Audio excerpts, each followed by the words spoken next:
It's Purple Daily on Score North and ScoreNorth.com. Purple Daily, presented by Surly Brewing Company. This is the most fan-friendly, interactive, and today therapeutic show in all of Minnesota sports.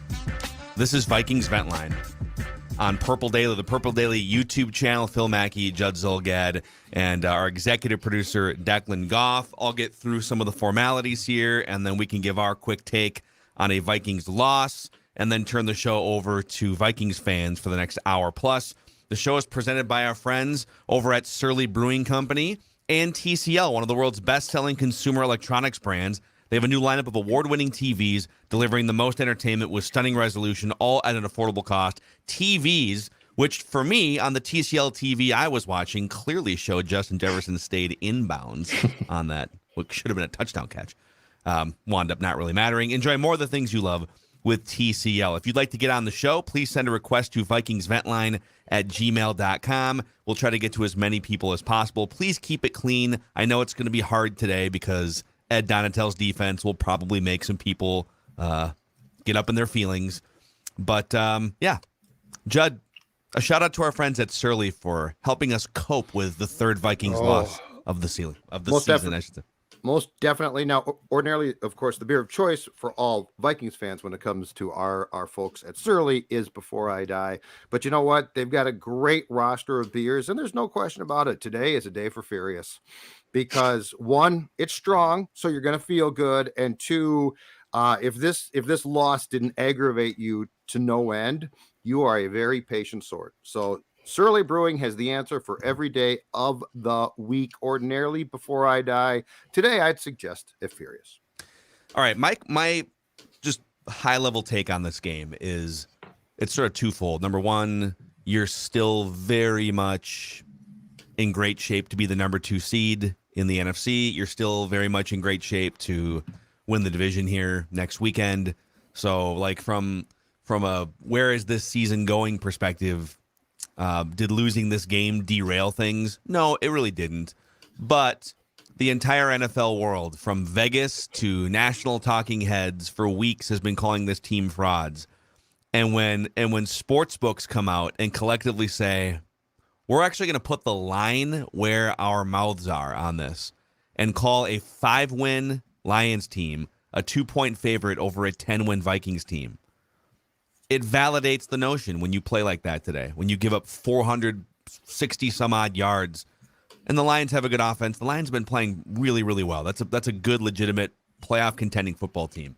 But I think today only served to validate the notion that the Vikings are frauds, if you will. And we'll talk all about this. We will dissect this today and all week on Purple Daily. But that's Kevin. You had a chance to sort of throw it back in the faces of sports books, in the faces of people calling you frauds, and you have to eat it now and wait until Saturday to potentially clinch the division. So the defense was terrible. I mean, that's embarrassing. You can't have that. I know Harrison Smith didn't play, but first of all, these guys have been hemorrhaging yards for weeks now, so this was not new. Second of all, third and long was like an automatic conversion. So Donatel's defense right now, where's the pressure? Where are the adjustments? But I'm going to tell you today, where it concerns me is this. It was the recipe for a playoff loss, and that is adjustments to your team made your run game basically a complete non-factor. The Vikings had 22 yards on 17 rushes, a 1.3 average. Dalvin Cook, a fumble at the 3, which was incredibly costly. That could have tied the score near the end of the first half. 15 carries, 23 yards, a 1.5 average, okay? The recipe against this team is exactly that. Stop the run, force the defense to be out there quite a bit. You expose them completely. And here's the scary part about this. Kirk Cousins and Justin Jefferson were magnificent. Justin Jefferson set a single-game receiving record that had stood since Sammy White did it against these same Lions in 1976. So the point is, this is the blueprint.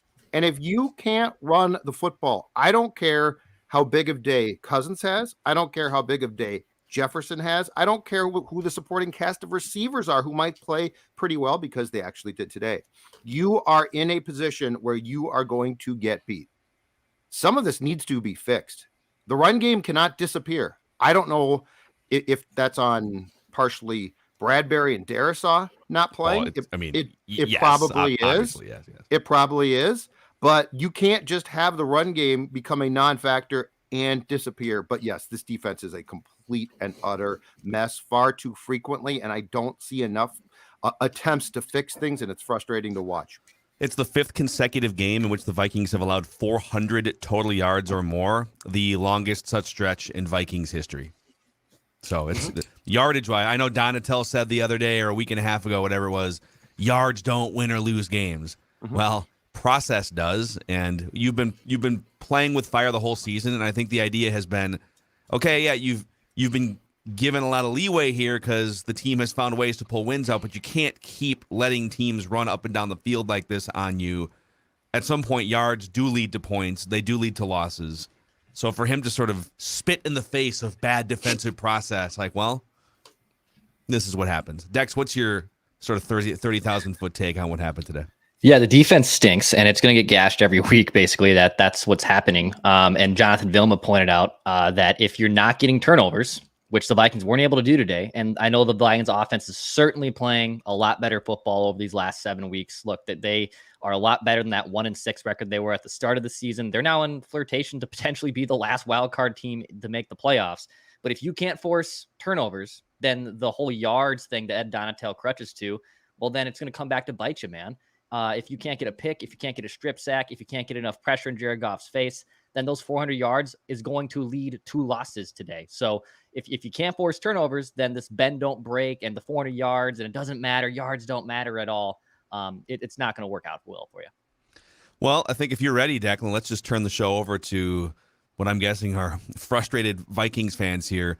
If you're hanging out with us here, this is your 3rd therapy session of the year because the Vikings only have 3 losses. It is free of charge. You can get into the therapy session by emailing us, vikingsventline@gmail.com, and click the subscribe button and the like button on the Purple Daily YouTube channel so we can keep spreading the word about this Vikings community that you guys are helping us build. So who do you want to start with, Declan?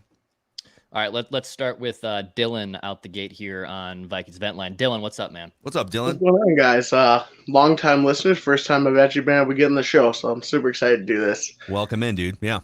I guess I want to start with, I guess sometimes I think that we forget how much Harrison actually does back there. Because, I mean, I feel like there were times when not a Caleb Evans, but Cam Bynum looked just lost. You know, like we're just leaving people wide open running 40 yards down the field. It's kind of crazy sometimes.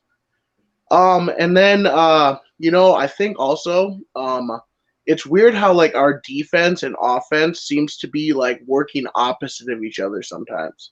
Like our defense will have like a good stretch where we're getting 3 and outs, we're getting stops, and we're, making plays. But then the offense is going out there and 1, 2, 3 punt, 1, 2, 3 punt.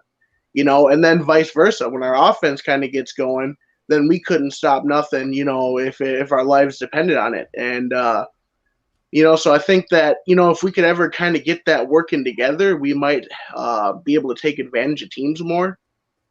And then the last thing, I guess I wanted to see what you guys thought. Isn't it kind of crazy that 212 yards is our receiving record? Like with the receivers we've had here with like Randy Moss and Diggs and Jake Reed and Rashad, like, only 212 yards. It's kind of crazy. Yeah. So thanks for having me, guys. And then before I let you guys go, I just want to say, Loki. Loki. Loki. Good dog. Good dog. Thank you, guys. Love what you guys do every day, and look forward to listening to more. Thanks. Thank you, Dylan, man. We appreciate it. Yeah, and by the way, we are suckers for if the Vikings just pissed you off so much, you just want to put your dog on the show, we're fine with that. A good distraction. Justin Jefferson broke in some garbage time. I get Vikings don't play a lot of garbage time these days, but he broke the single game receiving yards record. Oh, you get 200 yards in a game. That's a lot of yards. Pretty good game. I don't think that doesn't happen on a regular basis. Am I surprised that Moss didn't have like 270 or something? Oh, maybe. Who's next on Vikings Vent Line, Dex? All right, let's go to Paul next now on Vikings Vent Line. Paul, what's going on, man? Hey, guys. How you doing? What's up, Paul? Hey, so first of all, you have to meet Riley the Wonder Dog. Oh, wow, Riley. Oh, that's a Yeah. That is a great well-groomed. Right there. That is He's a little big tired. yawn. He's a little tired, but hey, I'm a lifelong Vikings fan, and I got my Alan Page jersey on because back when I was a kid, that was in the vogue, you know. And two quick hot takes I wanted to make. First of all, I just remember from even sports in high school, you learn that anytime on defense, if you ask the opposing team, hey, what would you like the defense to do? And you do that, it's the wrong call.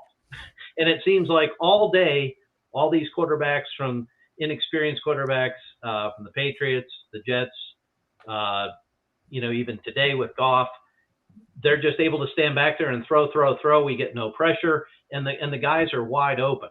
So the thing is that whatever you got to do to change that up, and I realize that may be personnel issues and so forth, but you can't just constantly just not put on more blitz pressure or not change up coverage to do something different. Because all day you could see for Goff, it was like the defense wasn't even on the field, and he never looked uncomfortable at all. So number one, that's the first thing is, even if you're mismatched, you have to try to put on pressure to do something. And the second take I wanted to make was, I know I totally agree with everything you guys say about. I'm not a Kirk Crusader. I'm very much into the let's stay realistic with everything. And the one thing I think though for this year is that I remember when I learned how to change my golf swing when I went to a pro, and I couldn't compare my new game with my old game because my swing was different. And I kind of see that with Cousins as I look at this year. You have to forget the past, because this year they're saying, all that stuff you did in the years past, you dunk it down, and that's gone. You're going to be making throws you don't want to make, all of that kind of stuff. And so every time we talk about stats, and I agree with you guys, let's just throw away the stats and say, this is a new philosophy, a new Kirk that they're trying to build. And I realize they throw in some old plays, to kind of help them out here and there. But in general, this is a whole new offense. And to be honest, I'd much rather go down swinging like they did today than before, where you kind of just play it easy and check it down all the time. So that's all I have for you. Great stuff, Paul. Thank you, Paul. And I believe it was Riley, the well-groomed pooch, here on Pupple Daily, as Benjamin says Very in the good. YouTube comment section. I think on the defensive side, it just kind of feels like they've just been reacting all season. They're very rarely, they're getting some turnovers here and there, but they're very rarely bringing the fight to an opposing team's passing game. They're just sort of sitting back and hoping to, well, maybe we can just prevent some big plays and keep everything in front of us. Well, you're not doing that either.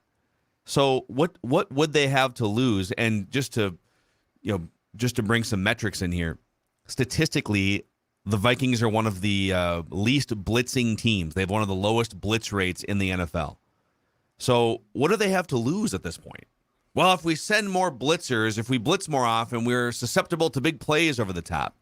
Well, that's already happening right now. So what do they have to lose? What's weird about it is it feels like they do adjust at times, and then they go away from the adjustments. That's what I don't get. Like, there are certain things that have worked a little bit. This defense is not going to be perfect. All right. I get that. It's not going to turn into this steel curtain defense, but it feels like starting with that Dolphins game, Donatel did some things to adjust, and you're like, okay, makes sense. First half today did some things, but then they abandoned them. And I that's what I'm confused about the why. I'd love to know the why. I understand your personnel is not perfect. I totally get that. Harrison Smith's out. That's bad. I get that. All of that being said, today's not acceptable. And with Smith playing, to go back to the stat that you gave out at the start of the show, Phil, it's not like today they went from allowing 208 yards a game to, oh my God, he's out, and now it's 400 plus, right? Mm-hmm. All I know is today the Lions basically put on tape the formula to beat the Vikings in the playoffs. And if teams can replicate that, the Vikings are going to have to make some adjustments offensively and defensively back. And special teams, I think, had its worst game. Well, the Eagles and the Cowboys also put that blueprint out. So now it's out 3 different times. No, but I'm season. saying like a first round loss. Like when I'm saying if you play the Washington Commanders in the first round, the blueprint, I don't think the Commanders can replicate probably a lot of things the Cowboys do or Philly does, but I think Detroit showed you how you could potentially lose a first round game. you could argue that the Commanders also put the blueprint out about 2 months ago, and the Vikings just came back and scored 10 unanswered points in the second half of the fourth quarter. I mean, the Commanders had a 17-7 lead about halfway through the fourth quarter. So, like, the blueprint's out there. The Vikings defense is going to give up yards and points, and the offense is going to stall for a while. And so we've kind of seen the same game 12 different times, it feels like, this year. And if they don't get the key turnover, or if in this case, if they run an ill-advised jump pass and they don't get points in the deep red area. It was a bad like, dude, call. I hate being play calling second guess guy, but are you seriously running a jump pass on first down in that situation? Did you see Dalvin? The gears were grinding the entire time too. Mm-hmm. He never had, like, it was clear from the second that ball was in Cook's hands that he was uncomfortable with the entire thing. Yeah, it was bad. It was bad. Let's keep it rolling here. Vikings Vent Line on the Purple Daily YouTube channel. All right, let's go to Austin next year on Vikings Vent Line. Austin, what's up, pal? Hey, how you guys doing? What's up, Good, dude? Hey, man, been a long time listener out here in California, so it's not really Viking friendly and everything like that. But just, headed into the game, for one, I don't think that KOC should be free of blame on any of this. The offense looked flat. The reasoning for going for that 2-pointer, I get you want to be aggressive, but then there was also that decision to where you had that 4th and 1 coming up and you just had a great punt where you have honestly one of our better players in Ryan Wright who put them in a bad position, and now you're allowing them to start with field position in our territory. I get the aggressiveness, but at the time it wasn't supposed to be there. But later on in the game, just like it's been, like you guys have said, like all the listeners have said, like it's been obvious, Donatel has cost this team numerous games. And I get that it's scheme, but there's also players and mindsets. At this point in time, for defensively, Donatel needs to go. I wouldn't mind seeing Fangio come in. And honestly, there's only about 3 or 4 guys on the defense that I'm sitting over here thinking they'd be great to have back next year as starters. And other than that, I mean, there needs to be some sort of massive turnover to just sustain with the offense. If you can hold a team under 20, this team can win and can win a lot. No, these are great points, man. Austin, thanks for coming on Vikings Vent Line. Judd, it might be a good week to have this conversation now that they've finally actually tripped up and lost the game because of the defense. But you threw Brandon Staley's name out there as someone this is like reckless speculation for 2 months from now, but Brandon Staley's on the hot seat with the Chargers. He does come from the Fangio and Donatel tree, but he was the defensive coordinator for that Rams defense in 2020 that finished number 1 in points and yards. Helps when you have Aaron Donald, obviously, but there are names like that to watch here.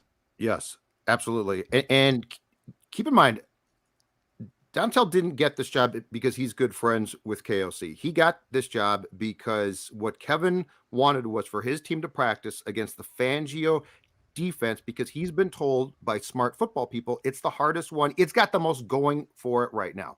And I mean, this is not it, right? So I guess my question is if Staley gets fired by the Chargers, which I don't think is ridiculous because he's a defensive guy. Herbert, I think the perception is there that there's probably more if you get a KOC type to coach Herbert. So if Staley gets fired, he's good friends with KOC. It seems like that would be a perfect match. They're around the same age. Staley knows all of the tricks that I think Kevin thought Donatel knew.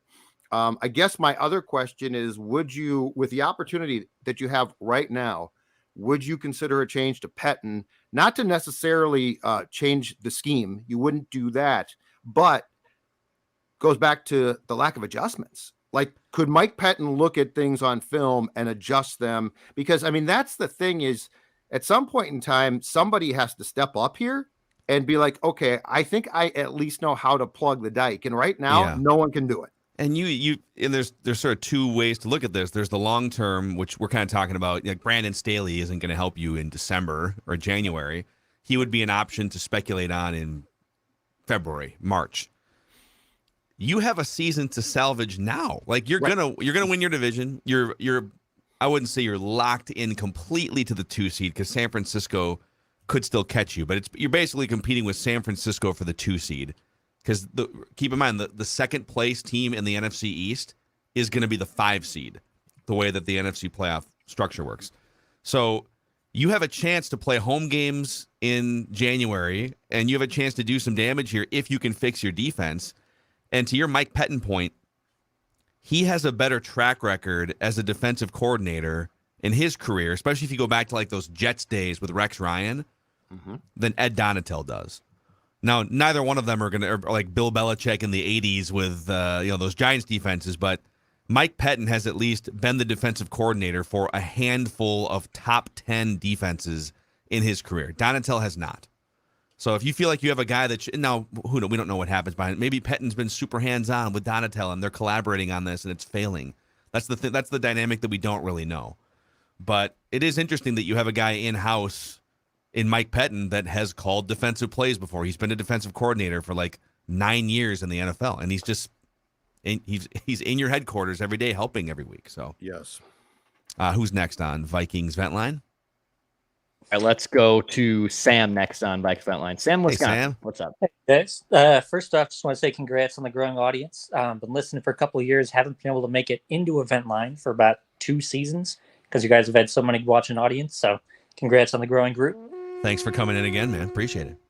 Don't really get much surly around here in the southeastern Wisconsin, so I'll have to crack my local equivalent for this. And continuing the dog streak. Very tired of watching that game, and so he kind of passed out on the couch. Oh, he's still at him rolling over. What a good boy. My belly. As a couch coordinator and an amateur at best, I just want to say that fake punt, I feel like it should be a pretty big tell if your blocking team has to huddle on a punt. Like that should be a dead giveaway that something's about to go down. And watching, I think it was Duke Shelley who was covering the gunner. He had a clear shot at it, watched it, and then turned around at the worst possible moment. So that was definitely hard to watch. And Kendricks, I have kind of disagreed with a little bit of the takes of like Kendricks has to go. He's a little old, but I thought, he's still good in coverage. When Penei Sewell can outrun you on a route, I think it's time to go. I don't know what they showed the all 22 sort of the end zone view of that play. Okay, Penei Sewell lines up in a weird place for a guy who's 320 pounds, where he's on the left side in the slot. Nobody accounted for him. He runs a jet sweep motion. You had I forget if it was Patrick Peterson over there, but Eric Kendricks is over there. And they literally just like let him run free into the open. Okay, so a guy is lined up in a weird spot. You might want to account for it. And Kendricks seems to be the one, and who knows who is actually, I'm sure they're not preparing for if the tackle lines up there. But yeah, Eric Kendricks ultimately was the guy that should have been guarding him. And they don't have to make the formal and not like, when they're on the goal line, like, hey, number 57 is eligible as a receiver. That they didn't have to make that announcement because Sewell was basically in a position where he was probably going to catch the ball. I found that part weird too, because usually they make that announcement, right? I think because of his number, he has to declare. Got it. I think you have to declare. Yes. But yeah, once you went in motion, you might want to say to yourself, I wonder what trickery we're going to see here. Yeah. And on the Kendricks point, don't worry about him. Yeah. I was looking this up too. According to, so it just seems like the middle of the field is wide open all the time. Running backs are just, like today it was mostly a wide receiver game for the Lions, but running backs, tight ends, the middle of the field just generally is wide open. According to Pro Football Focus, among 85 qualified linebackers, Eric Kendricks ranks 72nd in coverage grade. Jordan Hicks ranks 62nd in coverage grade. And you can see it with the eye test. These guys are just constantly trailing. Now, in the run game, Eric Kendricks is still really good for the most part, but some brutal stuff there today for sure, Sam. Yeah, but I'll wrap it up quick and then get to the others. Wife and I have tickets for the Packer-Vikings game in Lambeau on New Year's because she's a big Packers fan. So I'm hoping for not another one of these games when I actually go see for once. Yes, good luck on your venture. I like your chances. Yeah, the Packers might be playing Jordan Love. I think they'll be checked out by then. Yeah, we'll see. If they're not now. Let's keep it rolling here. Vikings Vent Line on the Purple Daily YouTube channel. All right, let's just go. He doesn't have a name. He just wants to be declared as where's the defense. So where's the defense? You're up next. I called in after the New Orleans game, but I keep it short because a lot of fans are going to talk about this, and you're going to talk about this on to rest of the podcast on Monday. Where is the pass rush?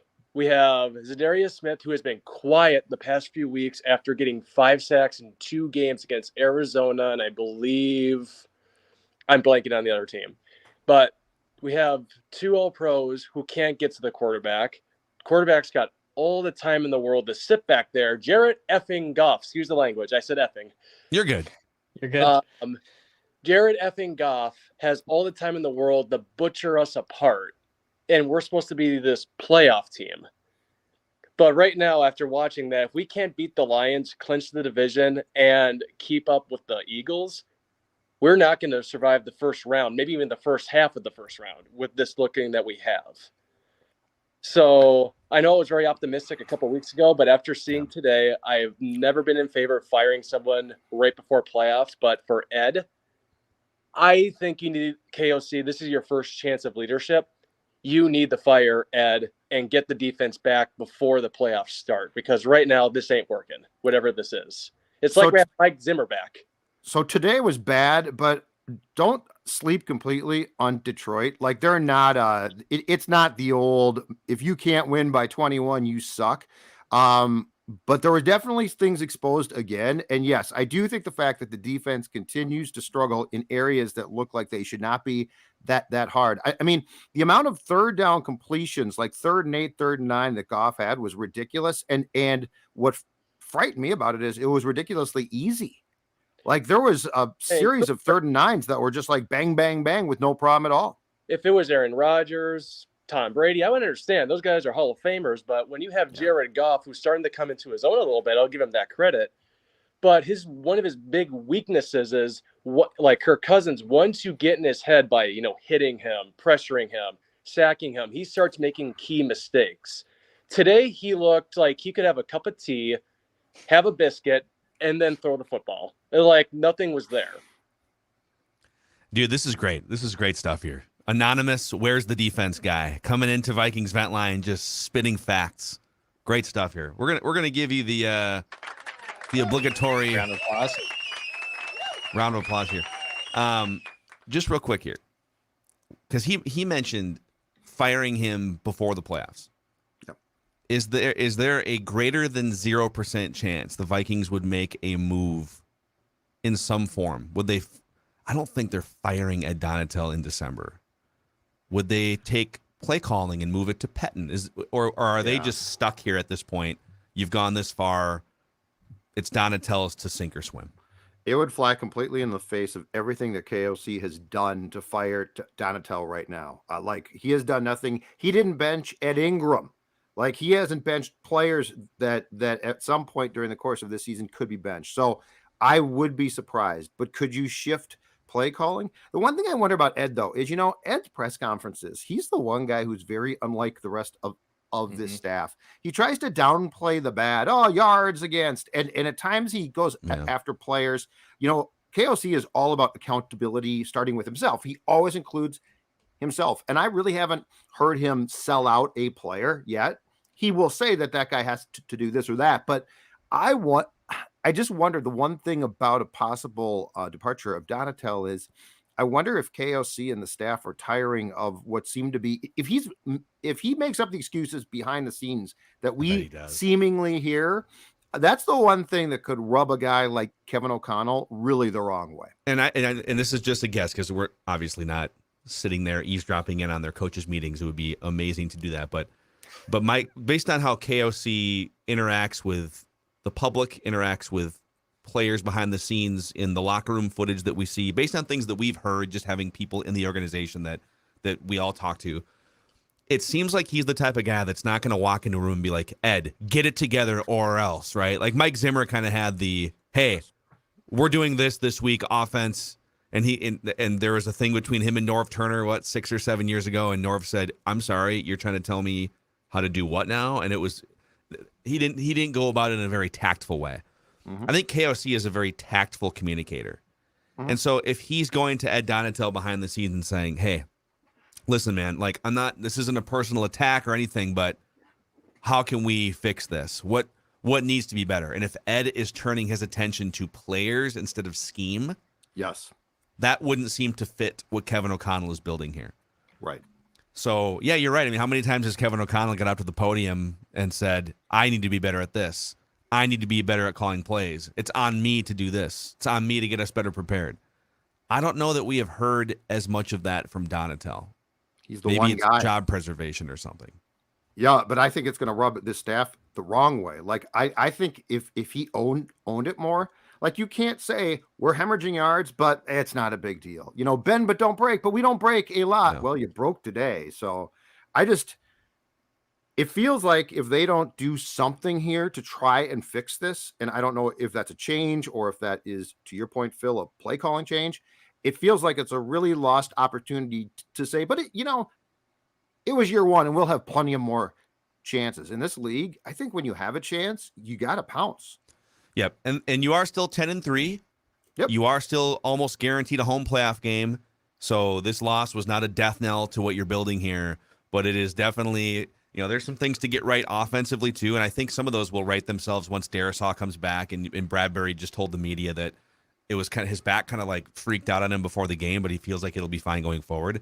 So you basically have a month now against the Colts, Giants, and then Bears, Packers, not to make your defense the 2000 Ravens, but to get it to be passable in some form. Can you make quarterbacks uncomfortable in some way? And getting Harrison Smith back should help, but you were pretty terrible in the 4 previous weeks with Harrison Smith. So, Exactly. All right, Vikings Vent Line, Purple Daily YouTube channel, Dex. All right, let's go next to Brendan on Vikings Vent Line. Brendan, what's up, man? What's up, everybody? So, what's going on, man? So being a Viking fan, this doesn't surprise me, this loss, because we never, when we have the chance to control our own destiny, we always drop the ball. This reminds me of 2017 when we were on the run and we had a chance to go after the number 1 seed and we lost to Carolina. I never forget that. And this reminds me of this, because going into this game, I really felt like we was going to lose. And the little things that was going in the game with the fumbling, the special teams, the secondary, nothing surprised me today.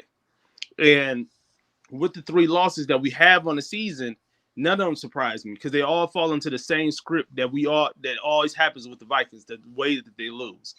And with Donatel, I'm not the biggest fan, but also at the same time, the players are not playing like we thought that it would be playing. Hunter is disappearing every week. Smith, we haven't seen him in about 3 weeks.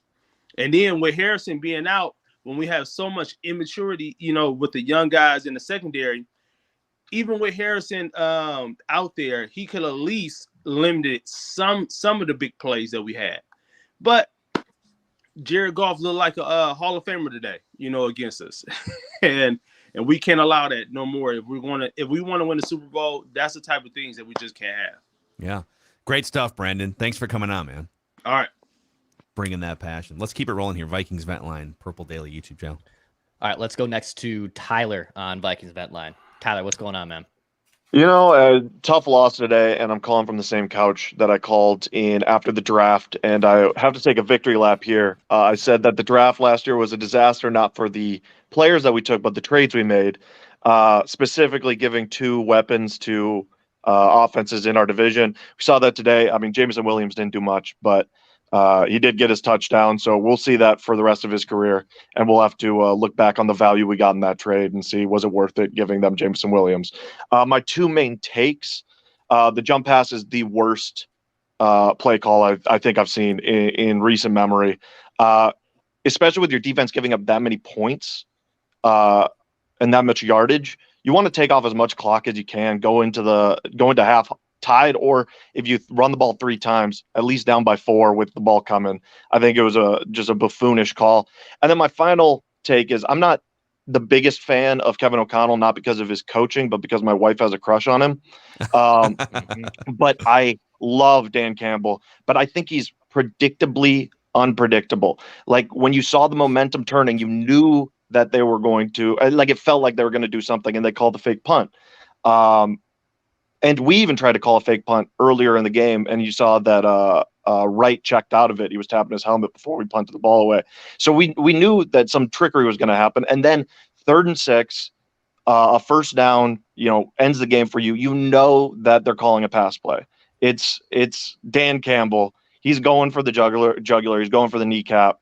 You got to know a pass is coming. No one would have guessed it was going to Penei Sewell, but you got to be prepared for that. It just seemed like we weren't prepared for the insane man that is Dan Campbell. And then I've got to write that down, touchdown for you guys if you'll allow it. Should we allow this, Declan? Let's do it. Okay. Let's do it. This is Gus Verrat, 99 yards to Bernard Berrien. In a high leverage situation in the playoffs, Patrick Peterson is going to take a punt. He's going to receive a punt when we need it, when we need the momentum to shift. I feel like we're not going to put Jalen back there. We're going to put Pat Pete. He was the only one trying to block that kick at the end. He's our highest energy guy, and he's got plenty of experience taking back punts. Wow, I like this. So Write it it would, down. You like writing it would things have down? to be like Jalen Reagor fumbles. He muffs one at some point, maybe early in the game. I think tied late in the 4th. Jalen didn't do anything wrong. We're looking for a spark play, and Pat Pete, I mean, his entire highlight tape early in his career wasn't interceptions. It was just punt return touchdowns. I feel like we're going to take our shot. We're going to take our Dan Campbell shot and throw Pat Pete back there. This Tyler, is a bold call, man. coming This is in hot, bold because man. Pat P's an old man now. He's an old man, He's but an he old had that man. speed on the edge, on the I love it. try and block that field goal. Dude, He almost it's got great. there. Amazing. All right, I'm all Tyler, in. thanks for coming on Ventline, taking your write that down swings. I feel like we can't let everyone make predictions, otherwise we'd have like 100 a week. But special occasions, if you have a home run prediction, we may or may not allow it once in a while. Let's keep it going here. Vikings Ventline, Purple Daily YouTube channel. Ian, what's up, man? You're on Vikings Vent Line. Not much. I'm a little more calmed down after, whatever that game was, but I think wanted to, Ian's got some audio issues. Let's put him back in the green room there. It's a little bit prickly. There we go. Okay, that works. Can you hear me now? Yep. Yes, we got you. Yeah, I had an AirPod in, so I thought that would be better. But I've calmed down now. I'm not as mad as I was. I guess listening to other viewers' points on moving defensive calls to Pettin, I wouldn't be opposed to it. There's no way they bring Donatel back next year. I don't see that happening. And usually I'm one to blame Kirk. I'm gonna give him a pat on the back. He was on fire when he had clean protection. He was nobody was gonna get to him. Yeah. I think weirdly enough, missing Bradbury is something I didn't expect to say this season. But that was definitely put on display today.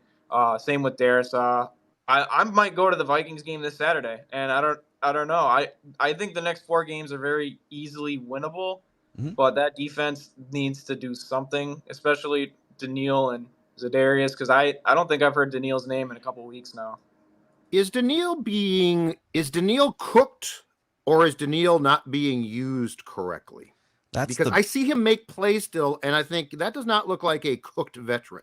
That's the biggest. And Ian, thank you for coming on, man. We appreciate you. Good stuff. That's one of the biggest questions about everything with this defense is what percentage of it is eroding of players or age. I mean, Hunter barely playing in the last 2 years versus scheme, and it's hard to parse some of that apart unless we would see Daniil Hunter in a different scheme.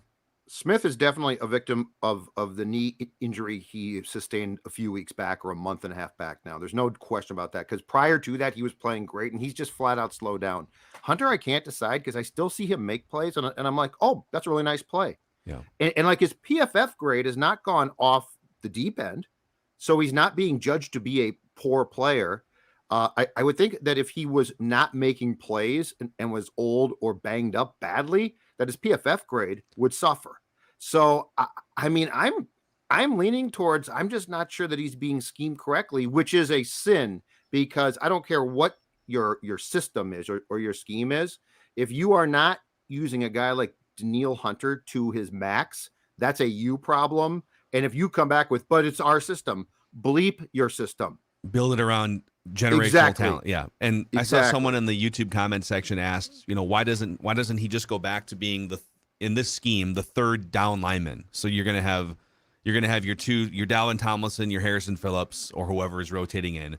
Why can't he be the third guy instead of Wanham or whoever's filling that role? Why does he have to stand? And sometimes they've got him in different places, so it's not like he's just a stand-up outside linebacker, but like that is his primary usage in this scheme. Well, the Vikings don't have a ton of depth. They don't have guys that you would just like put in at outside linebacker or edge rusher. So we're looking ahead 6 months now, but once the draft rolls around, if you could find an edge rusher that fits into this scheme, if you want to keep playing this scheme, could you do that and then put Danielle Hunter back where he's most comfortable, actually on the defensive line itself with a hand in the dirt? Something to explore. I don't know that you can do that this season because I don't know who comes in. Like who's gonna if he's gonna be in that position, who is gonna stand up and play outside linebacker for you? You might say Asamoah, but that's not his responsibility either. They lack a lot of depth in that position group. Patrick Jones needs to play more too. Okay. I think he's actually really good. I think he's a great fit for what they are doing. And I think that when Patrick Jones gets opportunities, he flashes. I could see that. But like today, I didn't see him. And I don't know if he got snaps and didn't do much or didn't get snaps. But after what we've seen occasionally, Patrick Jones to me is a future starter and should play more. Ed he strikes me as a guy that's really in love with what Ed does. Yeah. Well, to this point, he has been. You know, Judd's a guy that sometimes can fall in love with what Judd does, but if that means going to Park Tavern, the official sports bar of the Sports Dad, you should fall in line. Yep, that's exactly right. Park Tavern, located off of Louisiana Avenue South in St. Louis Park. And I want to tell you about an exciting opportunity here. I'm going to give you a statistic, a number, in fact. It's 365.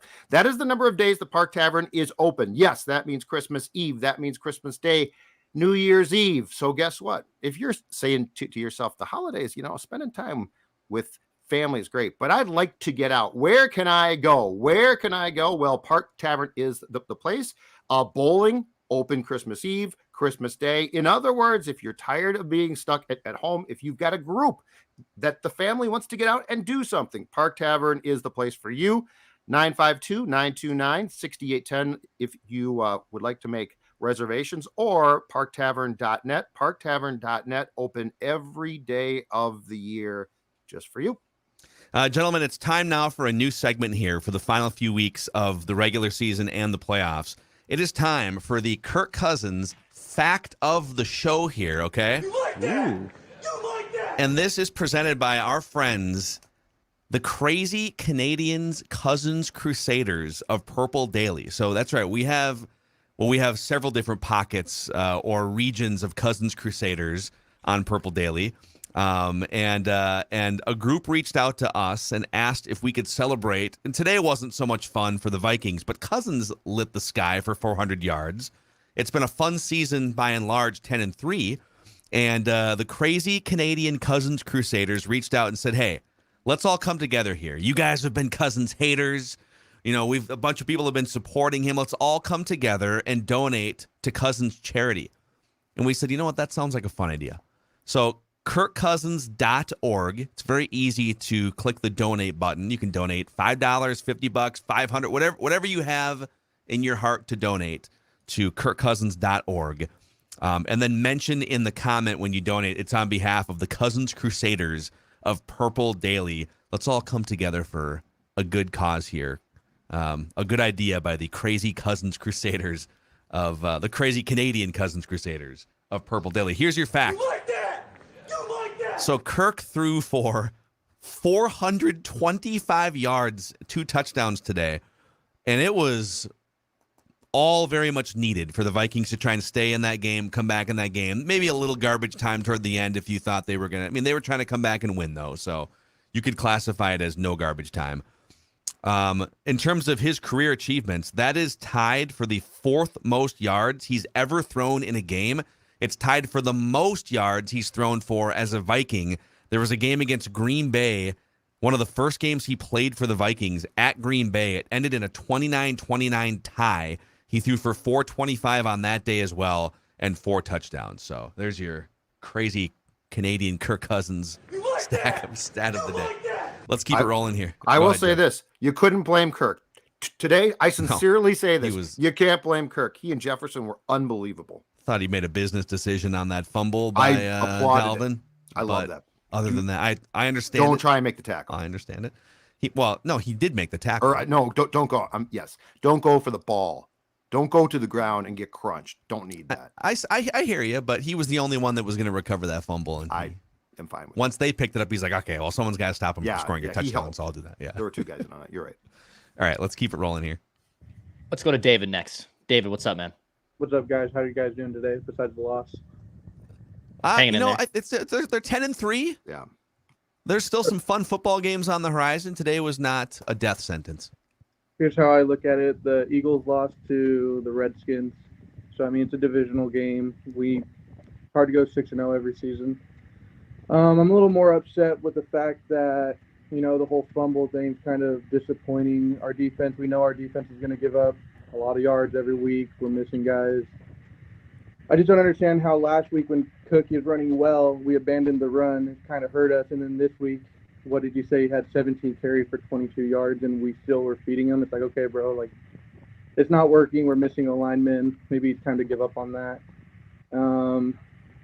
Our defense got to step it up a little bit. I'm not too worried about the loss. I think it's just a learning example, like you guys said. We just got to make adjustments. It's aggravating when they're doing the same thing every play, especially when you go into the second half and they don't change anything, and neither do we, and it's just the same outcome.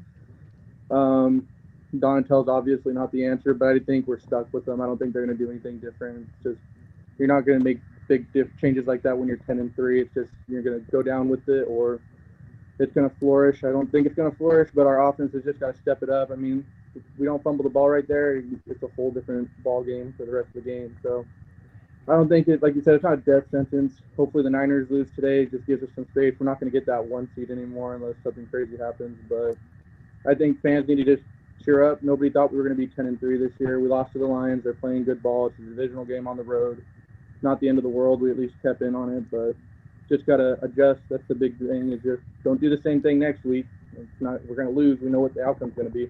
Yep, exactly. Thank you for coming on Vikings Vent Line. And to those points about the defense, this is from Will Ragetz, who writes about the Vikings for SI. Kevin O'Connell says the Vikings, this is post-game press conference. KOC says the Vikings need to take a look at what they can do defensively to put their players in better positions. He mentions possibly being more aggressive and needing more pass rush. No kidding. Really? Interesting. Hi, Kevin. Welcome to the party, pal. He has thought this, I'm sure. It's. I'm sure he has. They've probably been working on some stuff that's failed, but this is the most frontal he's been talking about the defense. And I'm going to read this again: needing to put the players in better positions. Yes, I agree with that. I agree with that completely. I mean, that's what it hasn't worked all of the time, but you can tell that's his fundamental belief offensively, which is his area of expertise, right? Yeah. Like think about the adjustments he makes for Kirk at times. And guess what? Kirk's thrived, which is great for Kirk. I also thought today they finally went to, in a big way, the screw it calls, which was Jefferson's covered, right? And they're like, not really. No, he's not. So, and Kirk made throws that a year ago, there is no way on God's green earth Kirk makes those throws. But guess who caught those throws? Justin did. So I'm not saying that the defense has the talent, but I am saying when there's nobody right now on defense playing well, that's a red flag, right? Yeah. Does it mean that they're all washed and exactly. trashed? Like if it was just like Daniil or something, right? You'd be like, okay, this might be a problem. It felt to me like today, everybody played poorly. Okay, that's why you prepare for games, and that's why coaches exist. So, yeah, I think O'Connell's right. And I mean, that's interesting because that's probably as hard as he's ever going to go on an employee, especially in season. Yeah, very interesting. All right, who's next on Vikings Vent Line? Let's go to Q from DC. Q, what's up, man? Hey, how are you guys doing today? What's up, Q? Good, dude. I can tell you what, this game was just lost because of stupidity. And I'm just going to kind of just go down the track of numbers that I have here and just explain it to you guys. I love it. Q's list of Viking stupidity. Here we go. The first trick play with backup center and left tackle on first down in the red zone. That's a recipe for success. 2, the onside kick, which has about a 10% success rate, and you're down 8. It's completely stupid because if they gain 5 yards, it's a 57-yard field goal, which is makeable in today's game. You kick the ball, you have 2 timeouts and 2 minutes and 50 seconds left. You play defense. Even though the defense has been horrible, it makes no sense to give them the ball in that position because a field goal is 2 scores and the game's over. 3, the 2-point conversion screen. I don't understand why we went for 2 there, and somebody's going to say analytics, but it's completely, it's just completely silly because you put all this pressure on your team for the remainder of the game.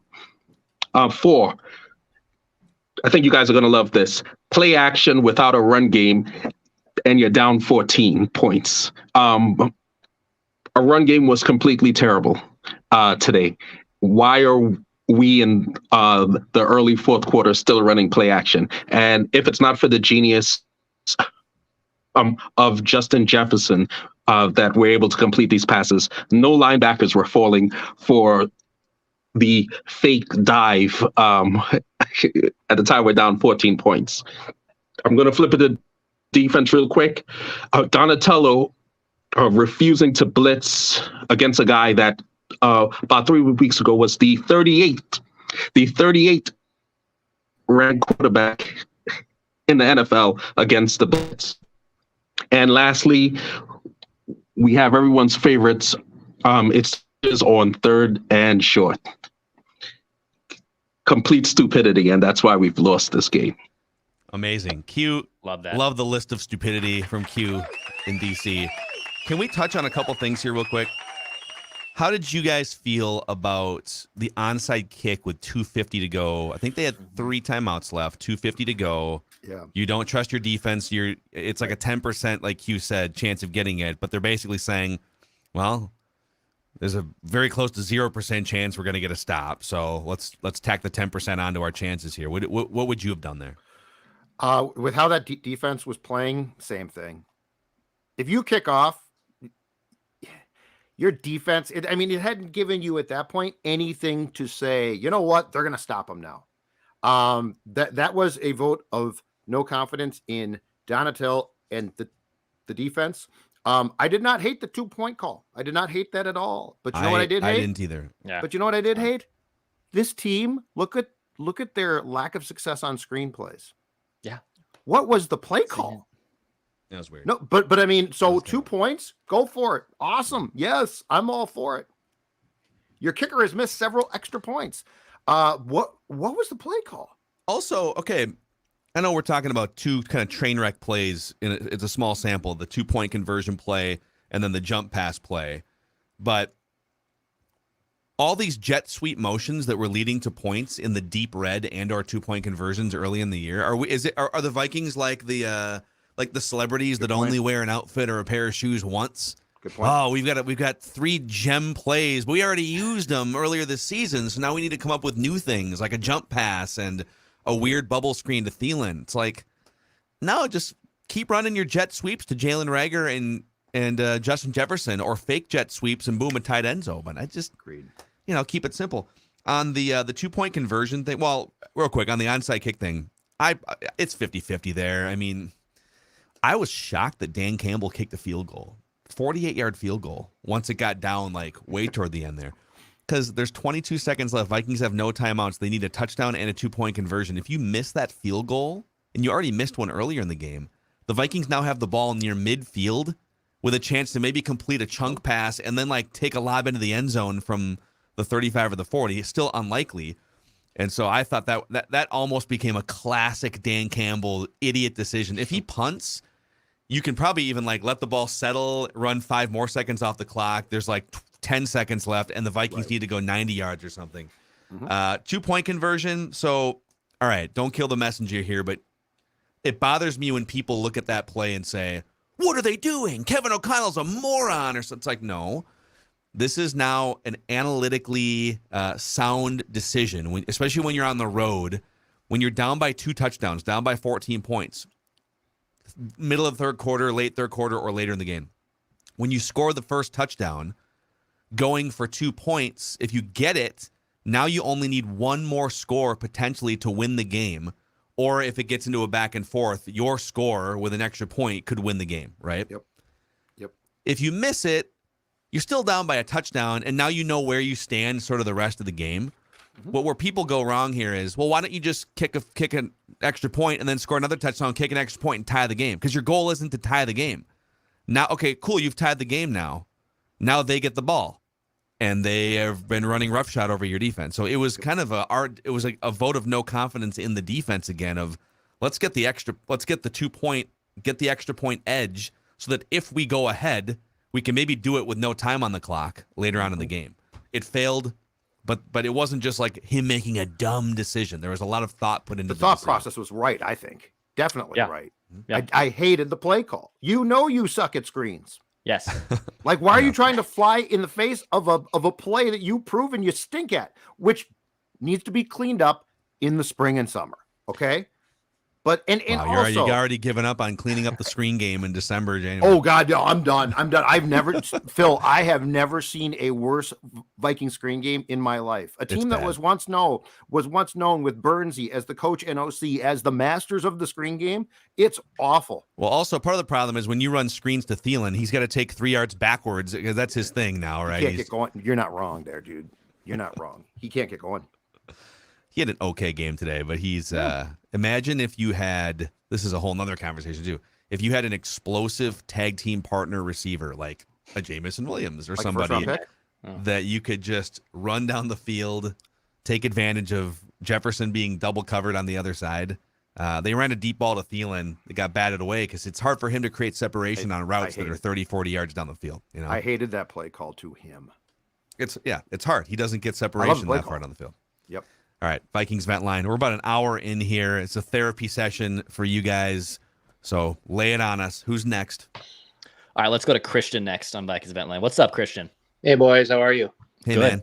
Good. I was, Phil, I don't know if you remember this. I was on after the Dallas game, and I mentioned we should have kicked off that game instead of receiving the kickoff, and you mentioned it later in the week, so I thought it was funny just bringing that up really quick.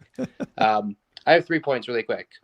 First one, imagine if Justin Jefferson played against our defense. How many yards does he get?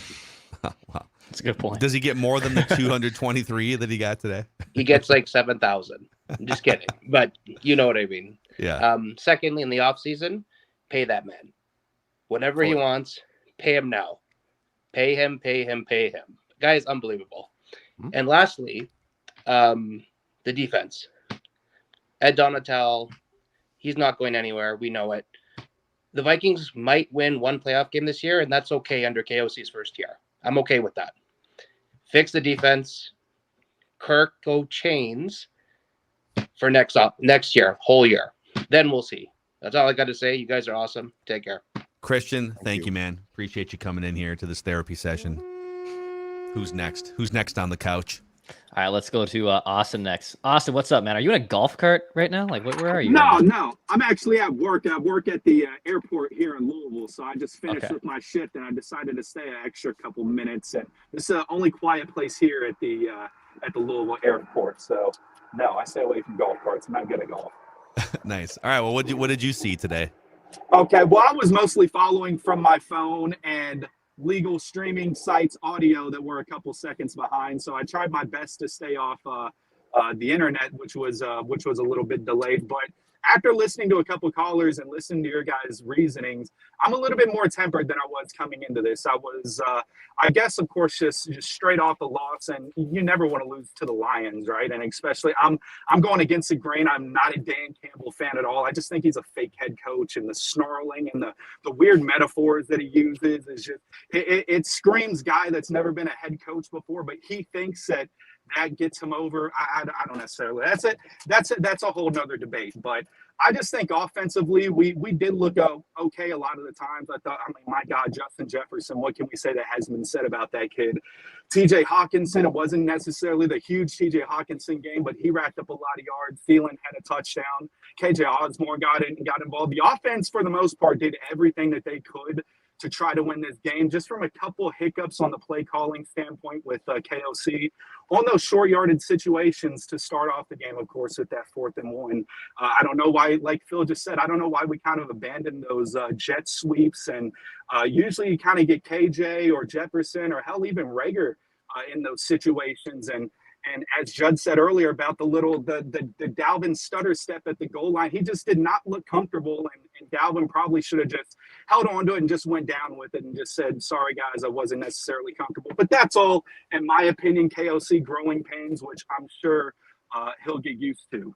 Now, on the defensive side, I'm just a little upset just because all the veterans that we have on this team, I was hoping that they would know a little bit better. This is the first time to actually have a T-shirt hat ceremony game for the Vikings in a long time, and these guys know that. Pat P, Eric Kendricks, all these guys on that side of the ball know that. So this, knowing what was at stake, and they see that sort of defensive performance, is not necessarily good. Do we need to fire a defensive coordinator 14 games in?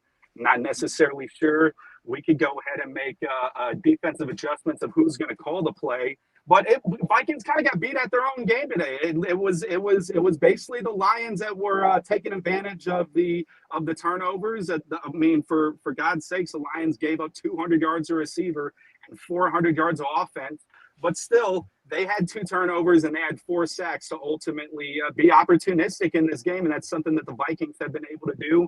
And they didn't get that at the end of the game. So I'm tempering my expectations a little bit. Sorry, I'm rambling. I'm just a little bit mad. I get a little bit nervous sometimes. No, it's good. You're cutting a good promo here, Austin. You're cutting a good promo. I appreciate it. And I want to say this hasn't been official just because I've been sort of busy, but I want to officially state my claim in the Vikings Purple Daily Cabinet just because I've came on here as a Cousins Crusader before. I want to be the executive promotions officer of Cousins Crusaders of the Ohio Valley region here in Kentucky, because there's a lot of Kentucky fans here in the Louisville, Ohio Valley area, strictly because of Teddy Bridgewater a couple years ago. You had that contingency of Louisville and Kentucky, but they've adopted the Vikings, a large part of people down here with the Bengals.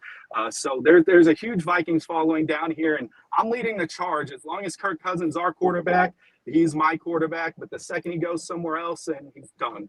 But I'm waving that flag here. We're going to be all right, guys. We only got 3 losses. That's right. This is football season, and guess what? We still have next week, and we're still in firm control, guys. I love you. Thank you so much for everything. Austin, here's what we need to do. So, and for other people too, go to scorenorth.com. That's skornorth.com/cabinet. Scorenorth.com/cabinet. We actually have an application form you can send in through our website to be part of the Purple Daily Leadership Cabinet. Okay. We've already let, 75 members in over the past few weeks. We'll let another batch in early this week. So applications are open to join the Purple Daily Leadership Cabinet. That's right. We've got Judd Zolgad, our Chief Beverage Distribution Officer. Declan is our Clickbait Officer, and I am the CEO of Vikings Twitter. Who made you that? The Vikings Mackie. Twitter Board of Directors That's had right. a vote several months ago. Yes. Who made you that? All right, who's next on Vent Line? All right, let's go to Nate next. Nate, what's up, man? Hey, what's up, fellas? Hey, first time on the show, so I'm pretty pumped to be here. Nice. So I guess I'll get right to it. I'm going to go in a different direction. I think a lot of the talk has been on defense, so maybe I'm nitpicking. But going back to earlier in the season, we were trying to figure out what's the identity of this team going to be, and I've always thought the identity has to be offense. Like the defense right now is just, it's atrocious. Something needs to get fixed. But 23 points, I don't know if that's going to beat Detroit. So there's just still that anemic quarter going on. Like second quarter was just quiet, nothing happening. And some lack of execution, some rookie coaching mistakes today. I wrote down what I thought. I know you talked about a few of them, but in a descending order, or most important to least important, the 4th and 1 going for it decision. Wasn't feeling that because it's you could get it, but if you don't, you're putting your already weak defense in a really rough spot. The Dalvin pass play, that obviously which turned out to be really rough. The 2-point conversion. I know you guys had your, you were talking about it. Got to get points. But again, the play call, like what are we doing there? And then the onside kick. I thought that's the least important one, but I thought we could have had it. We would have had a better chance of just putting them back and it trying to stop them there. If they get the first down, it's over anyways, but at least giving ourselves a little better chance. But so that's kind of where I'm coming from is I wish the offense would just be more consistent. Because I think if we're going to get anywhere, that's where we need to go this year. That's week 13. We can see the defense getting better with Detroit, so maybe it'll happen with us. But that's what I got. Thanks for letting me come on today. Yeah, Nate, thanks for being a first-timer here. Appreciate you listening, watching. The defense is going to be the biggest discussion as it has been. But to Nate's point, the offense had 7 points up until the 2:17 mark of the third quarter. Mm-hmm. At what point are they just going to score 24? Why can't they come out and just score on their first 5 possessions or something? Can we see a game like that? Or they just blow the doors off someone. They have 31 points and it's, almost end of the third quarter. And they give the defense a chance to play with a 3-score lead. We may have seen game flow like that once or twice all year. Packers. There's probably another game in there I'm missing. Patriots So that is points. Yeah, that is a valid point. Oh, it's very fair. I think the issue, what we saw today, though, is with Darisaw out, Bradbury out. If you can't run, play action is done. You can do it, but it's not going to work. You're not going to suck those guys up. Sorry, that was a misclick. And in fact, Jefferson's day today is probably made more remarkable by the fact that the threat of the run was non-existent. Well, could you say, though, that we have to go see what the play action stats are, I guess, but at the end of the day, they did throw for 425 yards on 41 attempts. So could this actually be an instance where just showing run 15, 17 times, even if you're just literally the Vikings ran 7 times today. Their long run was 5 yards. But I mean, it's the worst performance I can remember ever seeing. But did just committing to 17 runs lead to a couple big plays in that game? I think the issues that the Lions had in their secondary helped, and Jefferson was great. But I mean, think about that. They ran 7 times.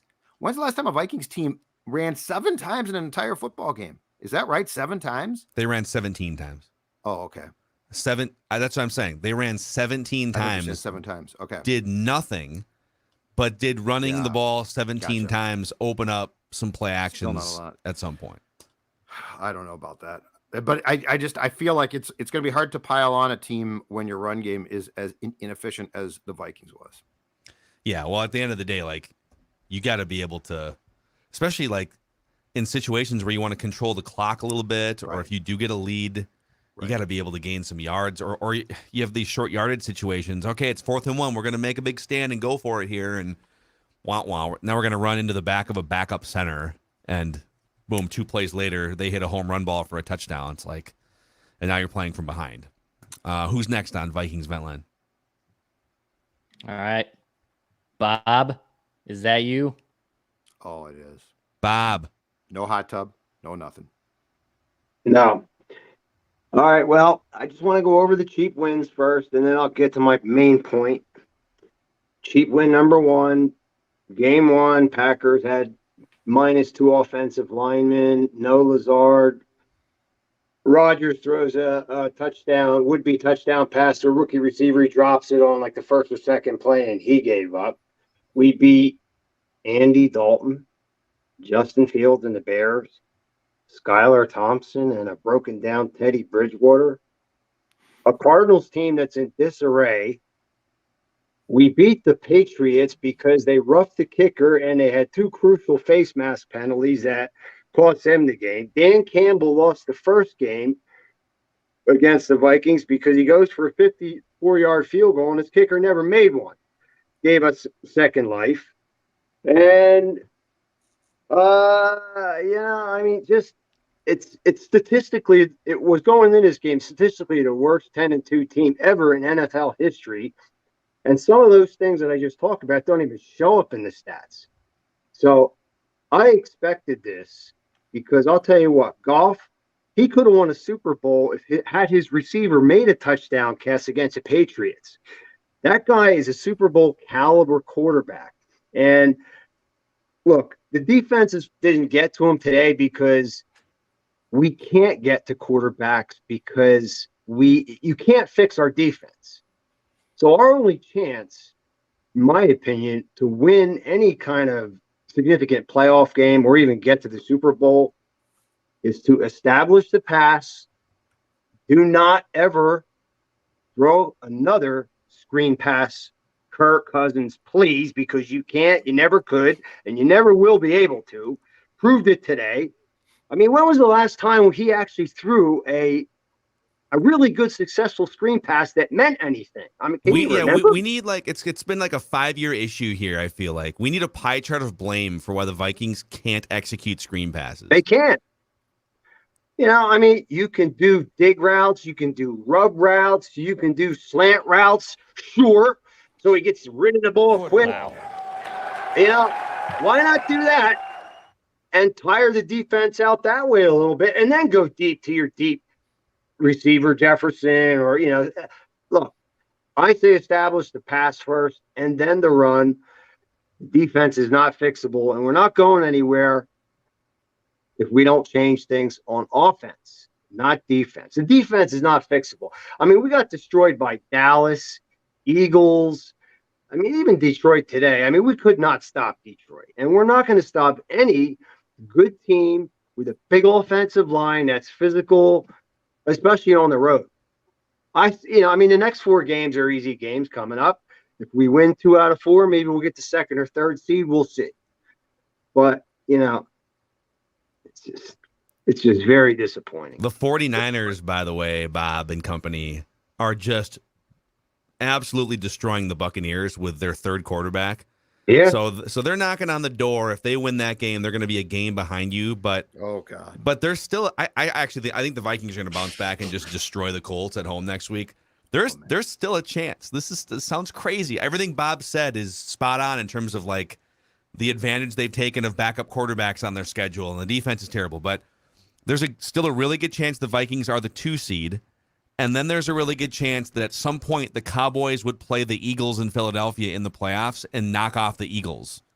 So you could still play exclusively home games in the playoffs if you just hold off San Francisco. So something to consider. You may not have to go on the road. You may not have to. San Francisco scares me. Here, there. Do you guys think that? Oh, wow. You just cut Bob off. Where'd Bob go? Well, my connection is unstable. Give me a second. Hold on. Oh no. The executive producers connect. He's blaming the scheme. Yep. He's blaming the connection. It's your connection. That's the problem. You did nothing wrong. Your scheme works perfectly. Bob, go ahead and finish your point. Mm-hmm. Declan, Mackey, Judd, or anybody in the vent line family, does anybody think this defense is fixable? Anybody? I think it has. We've seen the worst of it. We've seen the worst of it. I don't know how good it can get. It can be improved, Bob. It can be improved. There's mismanagement of certain players who have more to give. It's your job as a coach to find that. Daniil Hunter, do you really think he's this bad? Like, he's disappearing, but his grades are pretty good. So, like, you are not. The problem is stubbornness, in my opinion, with personnel that doesn't fit what you want to do. And this is an old school. This is a Childress problem circa 2006 West Coast, but guys didn't fit it and saying, we're going to run this and it works. I have a kick-ass offense was born from a guy trying to put in players into a scheme that didn't work.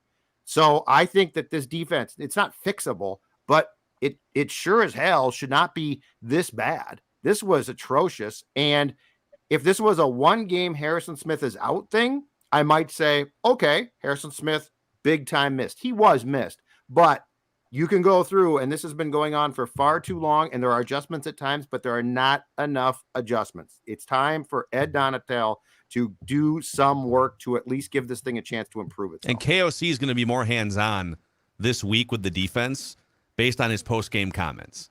And he's probably had to spend the first, 2 or 3 months. It's his offense, first time play caller, all this stuff. So, Bob, you might be right. At the end of the day, this ship might have just sailed. This is the defense we're going to get. I think there is an adjustment to be made still, but how good can they be is the lingering question still. Declan, I got a question for you. Yes, sir. Do you think if we devise a game plan to score 35 or more points a game and win it that way, do you think we have a chance to win a Super Bowl? Yes, 100%. Yes. I agree with that. I agree with okay. that. Mm-hmm. When was the last time we scored 35 or more? Yeah, they don't. Yeah, they don't. But they could. They're not going anywhere if we don't. We're not going anywhere this year. Bob, we love you. We'll definitely catch you again as the season progresses here. Bob in Pennsylvania, one of the OG Event Line callers, going back to our old radio version of this. Gonna be all right. Let's keep it going here. Who's next on Vent Line? I don't think this is Ed Donatel, but this is Ed next on Vikings Vent Line. Holy Ed, crap! up, It's Ed Donatel live from the parking lot. It's not the scheme, guys. It's not the scheme. Don't worry about it. Nah, guys, giving Ed's a bad name. I don't know. I came away from this game pretty okay. I think we finally got the Cousins that we've been waiting for. In a lot of respects, he never really had those games where he was just balling. He was really throwing a lot of accurate passes, and if we get that guy going forward, this offense could really open up. This really could be a throw first type of offense. KJ made some great catches. A lot of these guys are making contested catches, so just max protect and just give these guys chances to ball, and then that'll open up Dalvin, in the creases and all that, because that'll thin out the defense. So I really think we got to throw first to open up the run. That's definitely number one. The defense, I completely agree with you guys. We just got to give the play calling duties to someone else and just mix up the fronts. I mean, I don't see a lot of, they're not shifting any over-unders. They're just kind of keeping everything stable, rushing forward, and it's just not working. They're getting torched. So just send 5, change up the fronts, put all the ends out there, a couple plays. Put Zedarius and Hunter on the same side at the same time, to confuse guys. But, it's all fixable. Every other NFC team that we're going to face, they've peaked. They're not getting any better. We can get exponentially better. So this team could and can win a Super Bowl. It's all going to fall to those guys, obviously. But don't give up yet, guys. Don't give up yet, fans. Not you guys, but the fans, that are frustrated because, this team really can do it. That's all I got. Great stuff, man. Thanks for coming on Vikings Vent Line, keeping it hopeful and optimistic for Vikings fans. Declan, who else we got? All right, let's go to Jonah next on Vikings Vent Line. Jonah, what's up, man? Hey guys, how you doing? Good, man. I got a logic bomb here just for you. Thank you. Wow. Here, I'll take it to the screen. Delicious. This game was a difficult one to watch.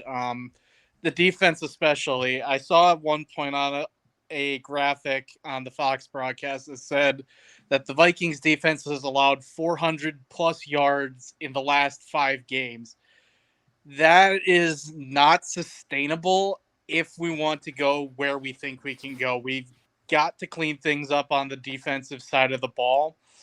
I don't know if at Donatel's play calling, it definitely has to change, but I don't know if we could keep Ed Donatel going into next year after just kind of the lackluster defense that's been going on this year. But obviously, I don't make those decisions. But yeah, kind of just want to know your guys' thoughts on the defense giving up 2,000 yards of offense in the last 5 weeks. Yeah, no, Jonah, thank you for coming on. Thanks for supporting our partner Surly. Well, and I guess this is a question off the last 2 callers here or going back to Bob in Pennsylvania. So the last 3, I think this is the worst of it. I think there's ebbs and flows. I think you reach a certain point. It's kind of like, all right, it's this. I promise I'm not transitioning into Olivia Reed here for you, Jeb. But like you learn, you gain 30 pounds or something but you get to a certain point where it's like, oh man, all right, now I need to start eating salads and working out because I've reached the point of just I feel uncomfortable now. That's the Vikings defense. I think now you're going to have like even more attention this week. Okay, Kevin O'Connell's going to be in the room more. Okay, do we need to take away play calling, put it. I mean, there's things you can do. I don't think you're going to see this same horror show play out week after week, but I don't know how good it can get with this defensive coordinator and this scheme and some of these aging players. I think today was so bad that you're probably right. They're going to have people above Ed Donatel address it, which could be good. I guess my fear is this, though. Again, when you get in the playoffs and you play a San Francisco or you play a Dallas, do you have the wherewithal to scheme up a game plan that can stop guys like McCaffrey, Pollard, Debo? And Purdy. Purdy, Iowa State's own. Yeah, man. Go Cyclones. That's great to see.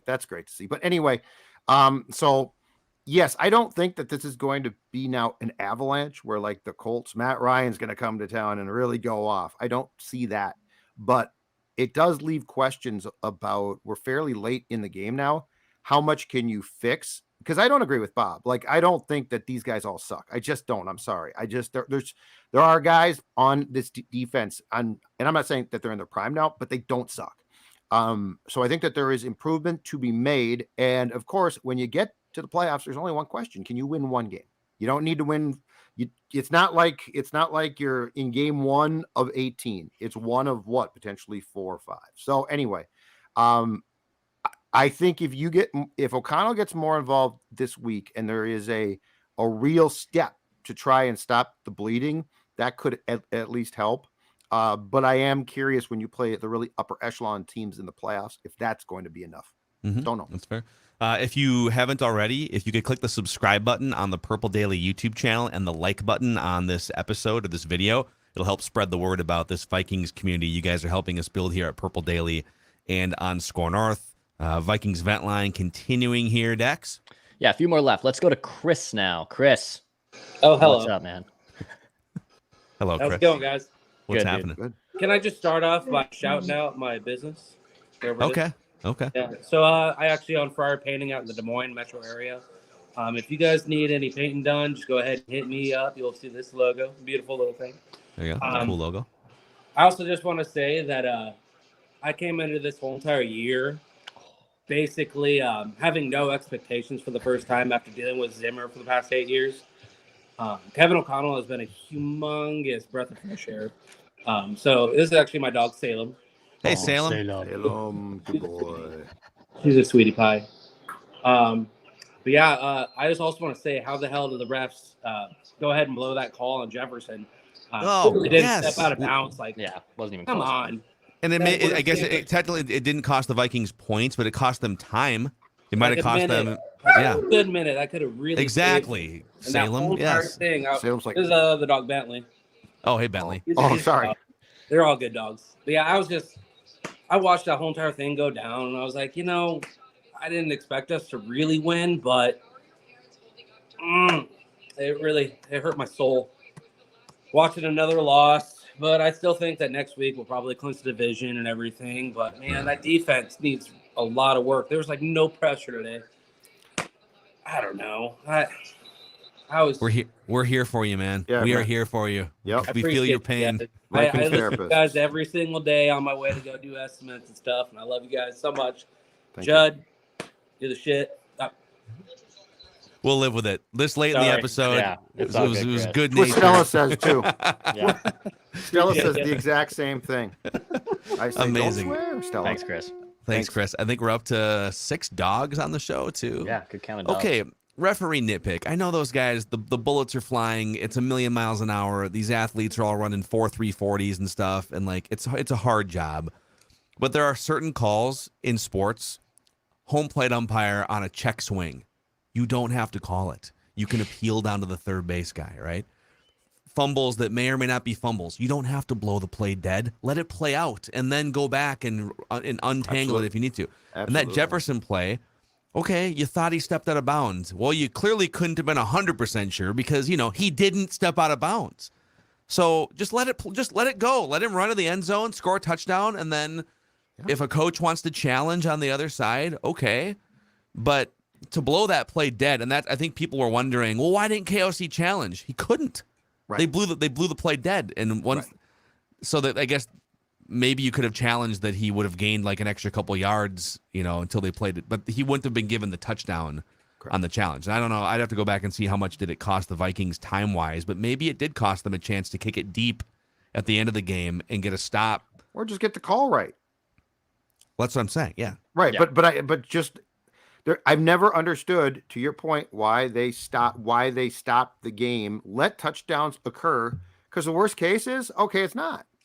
It's built in for exactly that, to say, we were wrong. Now we're overturning it. Yeah. And I get why once you blow it dead, everyone stops running. So you can't then award the Vikings a touchdown because, what if a Lions defender would have caught him? What if he trips or something? I get it, but dude, be better in that situation. All right, who's next? Vikings, Melon. All right, let's go to James in Hawaii. James, what's up, man? You're muted on your end, James. You just gotta unmute yourself, and then you'll.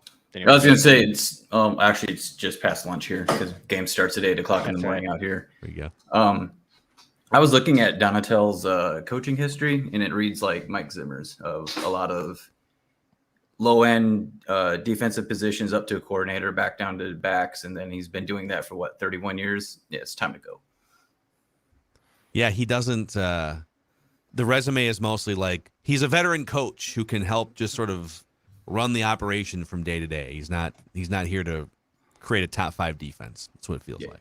And that, and he's a 3-4 coach, but this defense is still 80% a 4-3 team holdover.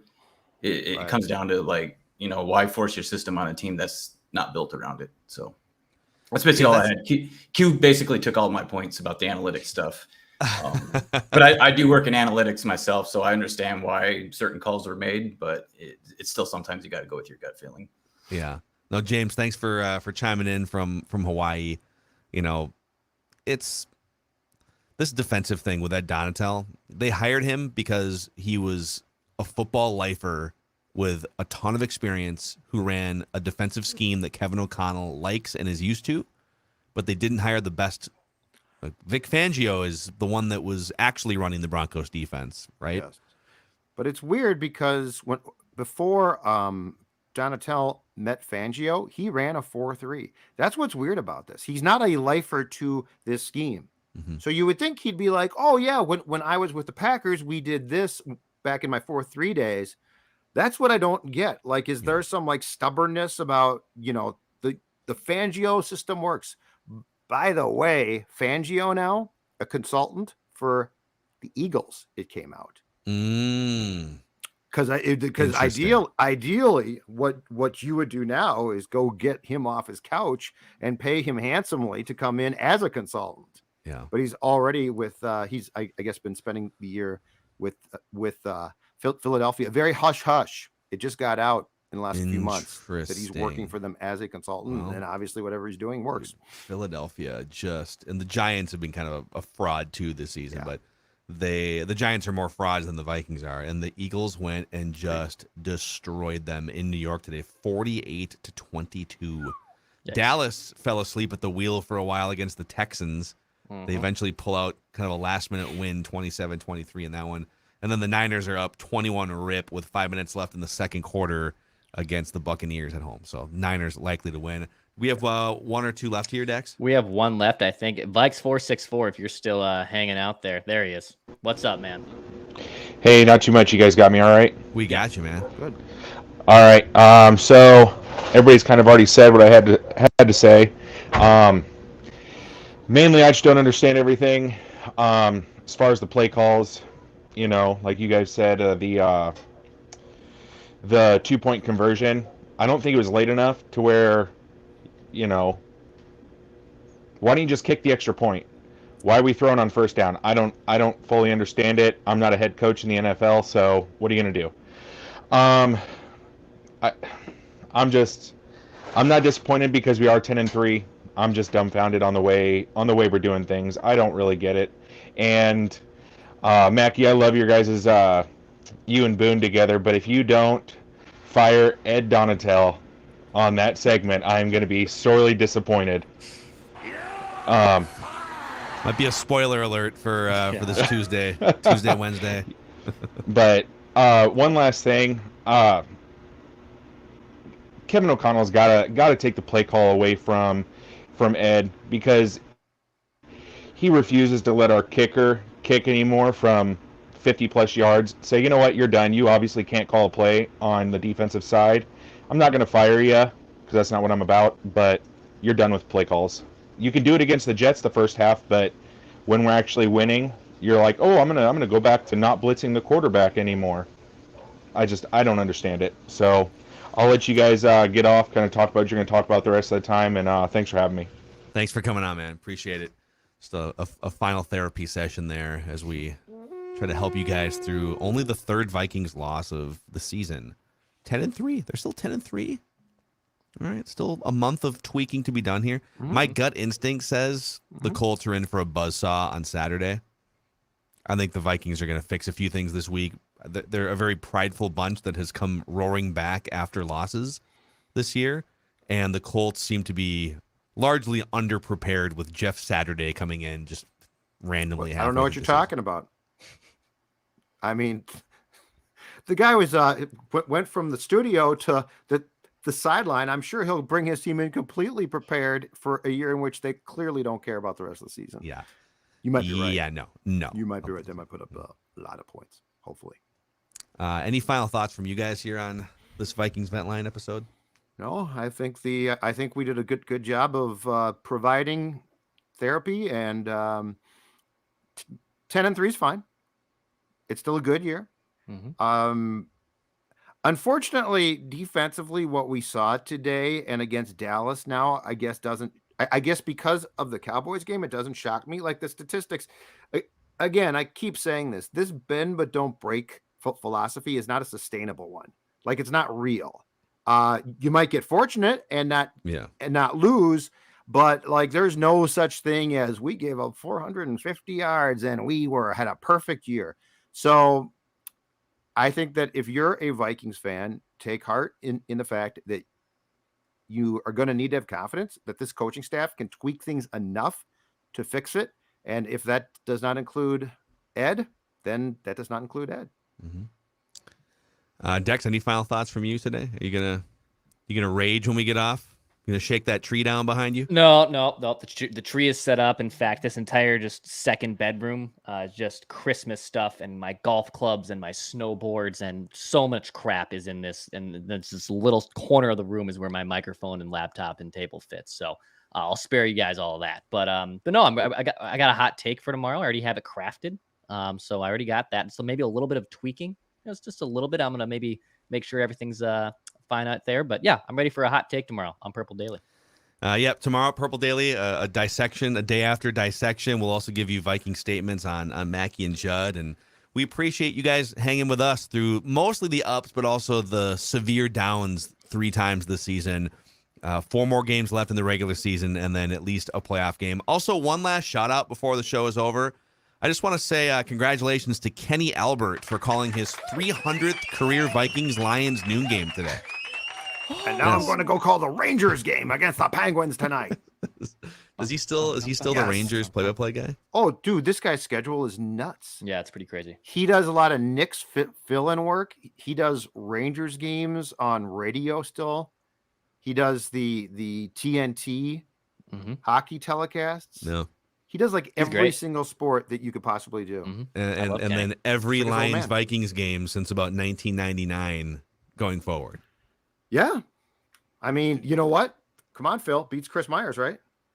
Yeah, I don't want to dump on Chris Myers, but I will all day take Kenny Albert over Chris Myers. The ship has sailed there, Phil.